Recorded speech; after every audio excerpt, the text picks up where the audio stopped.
Panchayat ward number 5 ಹೊರಡ್ನಳ್ಳಿ ward number 5 ಇವತ್ತು 140 ಮತಗಳ ಅಂತರದಿಂದ ಗೆದ್ದಿದ್ದೀನಿ. ನಮ್ಮ ಎದುರಾಳಿಗಳಿಂದ ನಾನು 5 ಜನ ನನಗೆ ಆಪೋಸಿಟ್ ಇದ್ದರು, ಆದರೂ ಅವನ್ನೆಲ್ಲ ಮೆಟ್ಟಿ ನಾನು ಗೆದ್ದಿದ್ದೀನಿ. ಇವತ್ತು ಜನಗಳ ಆಶೀರ್ವಾದ ಚೆನ್ನಾಗೈತೆ. ಮತ್ತು ನನ್ನ ಮೊದಲನೇ ಕೃತಜ್ಞತೆಗಳು ಧೀರಜ್ ಸರ್ಗೆ ಮತ್ತು ಕಿರಣ್ ಸರ್ ಅವ್ರಿಗೆ ಕೊಡ್ತೀನಿ. ಮತ್ತು ನಮ್ಮ ಗುಂಡಣ್ಣವ್ರು ಇವತ್ತು ನಮ್ಮ ಜೊತೆಲಿಲ್ಲ, ಅವರು ಈ ವಿಜಯೋತ್ಸವ ನೋಡಬೇಕಾಯಿತು. ಇವತ್ತು ನಮ್ಮ ಜೊತೆಲಿಲ್ಲ. ಅವ್ರಿಗೆ ದುಃಖ, ನಮಗೆಲ್ಲ ದುಃಖ ತರ್ತಾಯಿದೆ. ದುಃಖ ಒಂದು ಕಡೆ, ನೋವು ಒಂದು ಕಡೆ, ಎರಡೂ ನಮ್ಮ ಜೊತೆಯಲ್ಲೇ ಐತೆ. ಆದರೂ ನಾವು ಅದನ್ನೆಲ್ಲ ಸರಿದೂಗಿಸ್ಕೊಂಡು ಹೋಗ್ತೀರಿ. ಮತ್ತು ಜನತೆ ನನ್ನ ಮತ ಮಾಡಿದಂಥ ಜನತೆಗೆಲ್ಲ ನಾನು ಕೃತಜ್ಞತೆಗಳು ಹೇಳ್ತೀನಿ. ಮತ್ತು ನನ್ನ ಸಹ ಕಾರ್ಯಕರ್ತರಾದಂಥ ನಾರಾಯಣಸ್ವಾಮಣ್ಣವರು, ನಮ್ಮ ಭೋಜಪ್ಪಣ್ಣವರು, ಪ್ರಕಾಶ್, ಅತಿ ಹೆಚ್ಚು ಕಾರ್ಯಕರ್ತರು ತುಂಬ ಸಪೋರ್ಟ್ ಮಾಡಿದ್ದಾರೆ. ಅವ್ರಿಗೆಲ್ಲ ಹೃತ್ಪೂರ್ವಕವಾದ ಧನ್ಯವಾದಗಳನ್ನು ಹೇಳ್ತೀನಿ.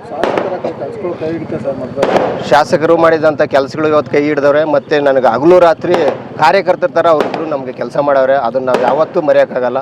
ತುಂಬ ಚಿರಋಣಿಯಾಗಿರ್ತೀರಿ. ನಮ್ಮ ಹೊರದನಹಳ್ಳಿ ಜನತೆ ಯಾವತ್ತೂ ಅವ್ರಿಗೆ ಆಭಾರಿಯಾಗಿರ್ತೀರಿ. Ramamurthy, ward number 5